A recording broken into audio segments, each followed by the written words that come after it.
In my review of the 2002 high-grade Super Gundam, I said this isn't bad, it is just simple. But then only a few minutes later, I proceeded to say this. Well, unfortunately for the Super Gundam, it is probably going to end up in the bin of sadness, partially from a spacing issue on my shelf, but also, I kind of just expect the high-grade Universal Century Mark II and AU colors to be the option that ends up on my shelf. It's going to complement more to the HGs, or the RGs rather, that I have on my shelf currently. And that got me thinking, if basic doesn't mean bad, then why did this end up in the bin of sadness? That led me down a whole rabbit hole, and that's where we're at today. But before we jump into all of that, I of course have to thank the sponsor of this video, Canadian Gundam. Canadian Gundam is your one-stop shop for all things plamo and Gunpla here in North America. With flat rate shipping to the US and Canada, a private warehouse option, and a vast catalog that is restocked regularly, they're going to have just about anything you're looking for. So when you're checking that vast catalog and placing your next order, don't forget to use the promo code GUNPLANETWORK to save yourself 10% off. In this video, I'm setting out to find out, is simple bad? And if simple isn't bad, then why didn't the Super Gundam get the love it maybe deserved? But I can't be trusted to actually make the decision on this. Only you can. So you'll be the judge presiding over this trial, and well, you have a handful of defendants that you're just dying to hear from.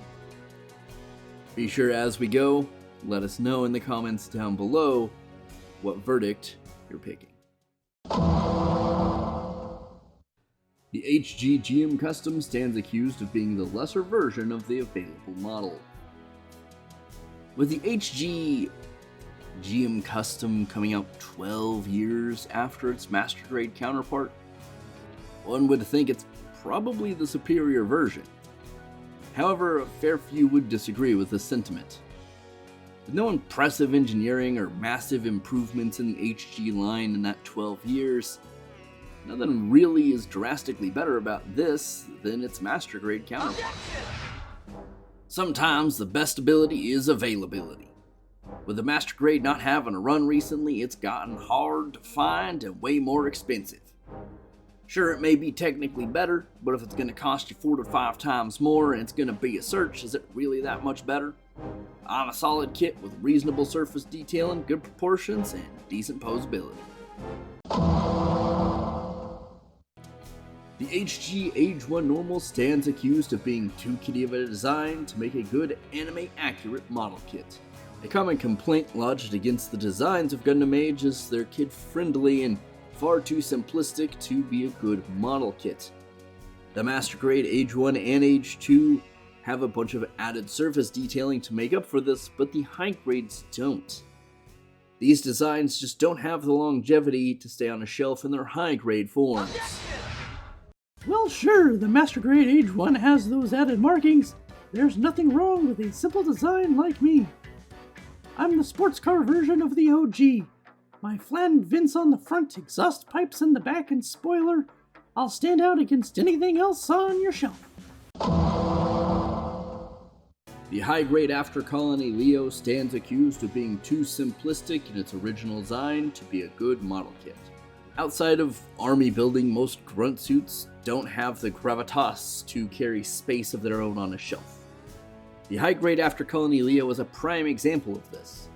Sure, nostalgia may sway you a bit, but in the end of the day, why would this take up space on your shelf over a more elaborate design? Why not go with something like one of the Tall Gooses? Well, at the time, I was heralded as an advancement in engineering, really bringing grunt suits into the light of the modern Bandai builds. Sure, I'm relatively hollow and don't have a lot going on, but that allows Bandai to make a bunch of P-Bandai versions of me. Not only am I anime accurate, but I'm what everyone wants in a grunt suit. Solid. The Master Grade run of the Gundam Age 2 designs are being accused of being good designs with bad model kits. The Master Grade Age 2 Gundams are maybe some of the worst transforming kits we've ever seen. Not only is the gimmick poorly executed, but it's also made worse by the simplicity of its actual engineering. Along with all of this, the minimal surface detailing leaves the whole thing looking like a blob of solid-shaped plastic. Objection! Yar, matey, there be lies uttered in this courtroom today. My first mate and I are no worse for wear when it comes to the cut of our jibs. You may say we're simple, but I prefer to think of us as classics. With these cases being made, it's time for you to make a decision, but not only over their fates, but also the high-grade Super Gundam. Whether it's not being the best available version of the kit, being too plain in design or execution, be it just not impressive enough to be on your shelf, or being poorly executed. The Super Gundam has a facet of all of this and has stakes in all of these cases. Before you make your judgment though, I want to say this.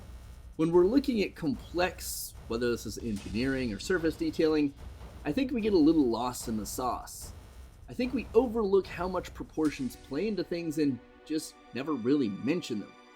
And sure, in our brains we're like, something's a little off here, but we're never really sure how to pinpoint it and verbalize it in a way that makes sense.